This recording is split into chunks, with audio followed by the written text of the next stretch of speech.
You are now tuning in to the Pan Podcast, the podcast where we discuss still pan culture and everything under the sun.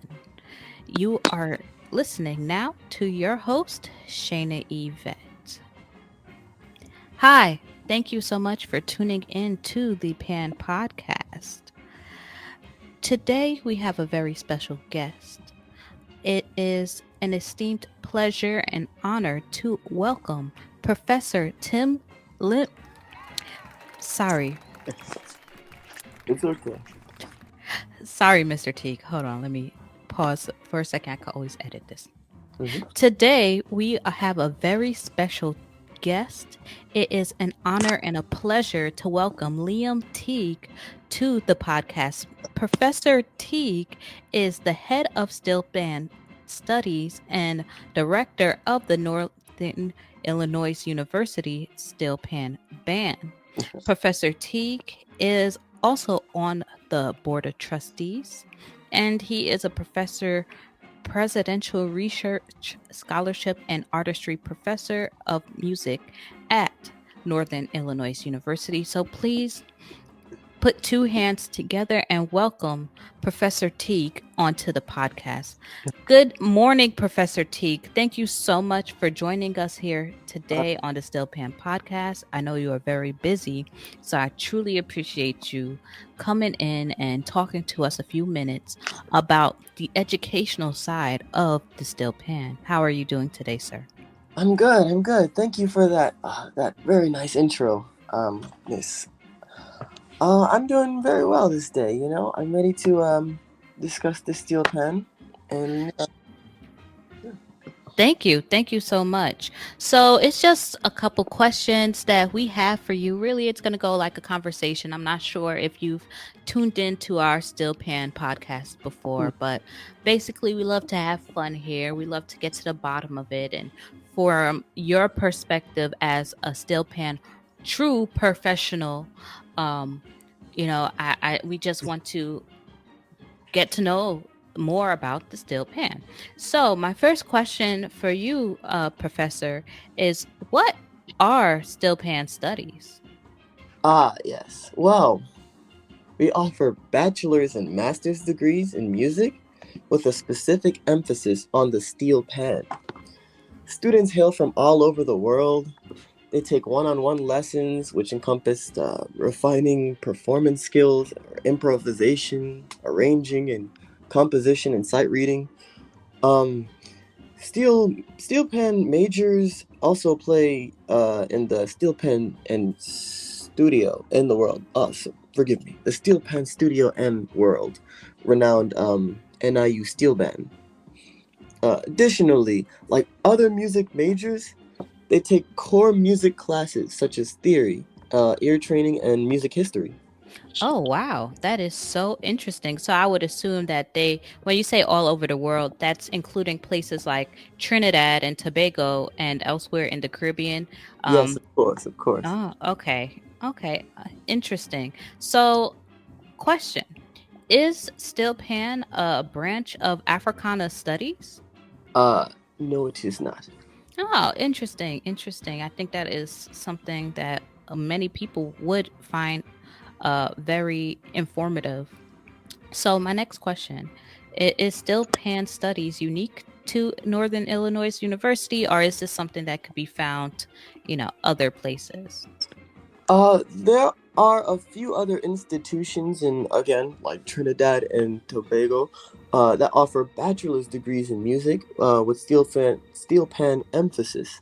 But to my knowledge, NIU is the only tertiary institution where one may secure both bachelor's and master's degrees.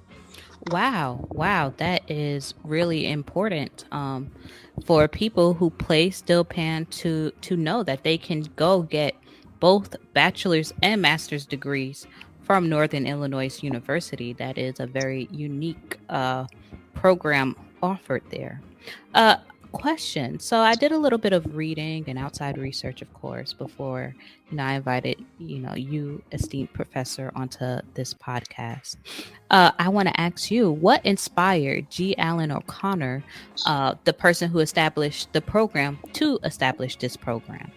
Yes. Well, I believe that he first heard the instrument on his honeymoon in the U.S. Virgin Islands. Hmm. Initially, he wanted to have steel pen as part of a percussion program, but the late Dr. Clifford Alexis, who's also from Trinidad, who co-directed the NIU Steel Band program, built and tuned most of the band's instruments and arranged and composed and planted the seed in Al Connor's head to start a degree.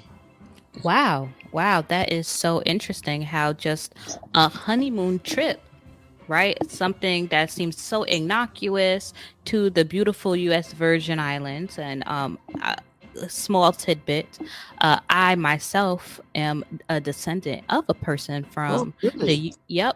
my great grandmother hails from St. Thomas.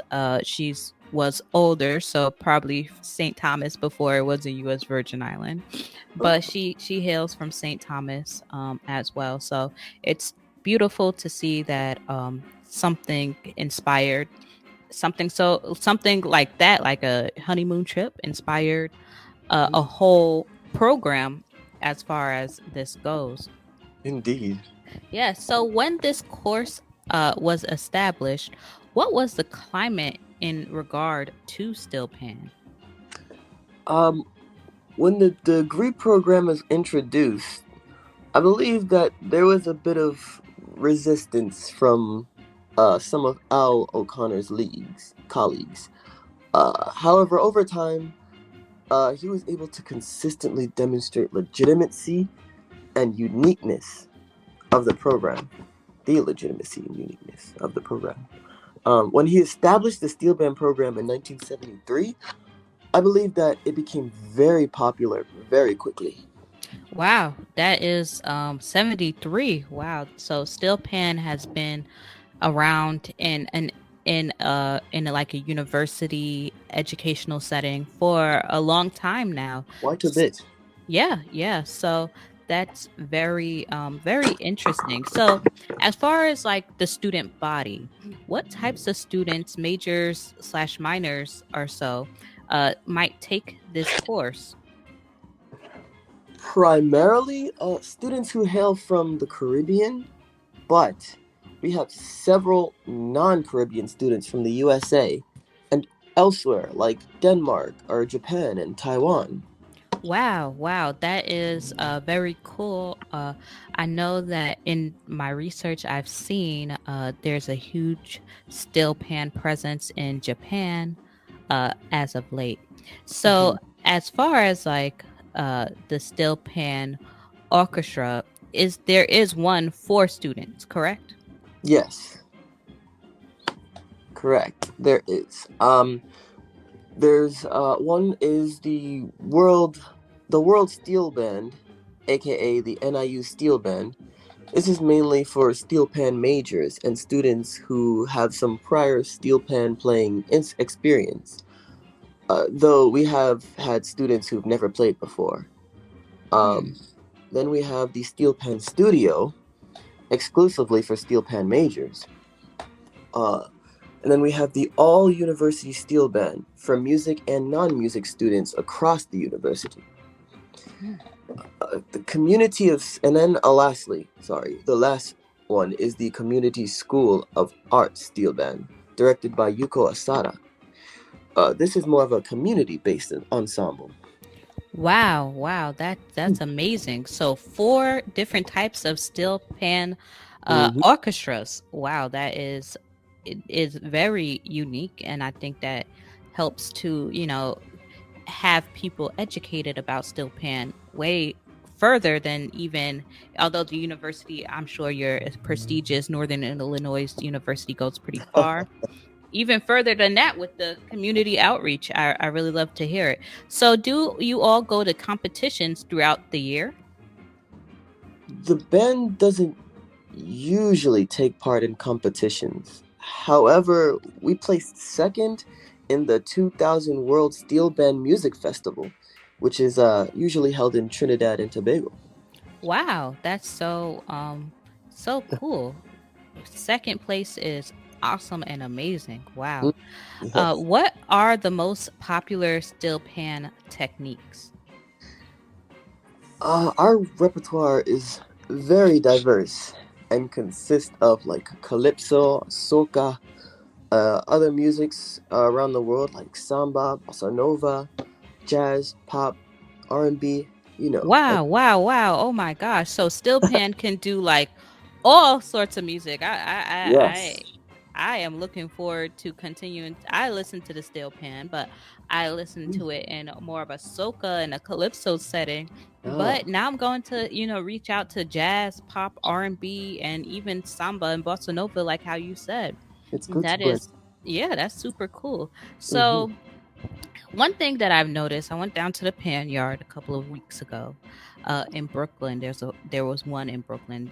There's about 20 still pan Mm. yards in New York City, right? So I was able to have the pleasure of visiting the Despers a couple of weeks ago. Mm. So one thing I did notice, right? Do still pan players utilize sheet music? Because I noticed there that nobody had any type of sheet music. Yes. While we sometimes teach pieces by ear, it is essential for members of our group to know how to read music. You know. Okay, okay. So so when I was observing it, they're probably at like the highest. They already read the music Ah, and yes. they know it by heart at this point. So that's really cool to know because I was super impressed. I'm like, where is the sheet? Where are the music stands? Like, how did they know this 10-minute long stale pan song by heart? Oh my gosh! So that's amazing. So would you say that still pan is a language of sorts? I believe that music is a universal language, and the steel pen resonates with people from many walks of life. It's one of the most beautiful and versatile instruments in the universe, and is a true testament to what can happen when one vision is had with persistence and fortitude. Oh my gosh. Wow. When one vision is had with persistence and fortitude, I think that is a really great place to end our podcast because I feel like that summarizes what Still Pan is. It's a vision with persistence and fortitude because, it came from just the oil drums uh, that was left by, in World War by the U.S.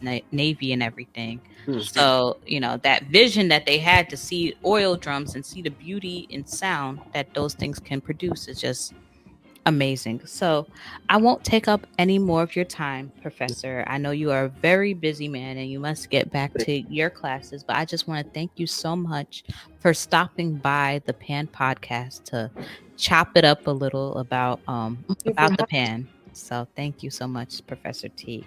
And once again, this is Professor Liam Teague, who is the director of the Illinois University Still Band.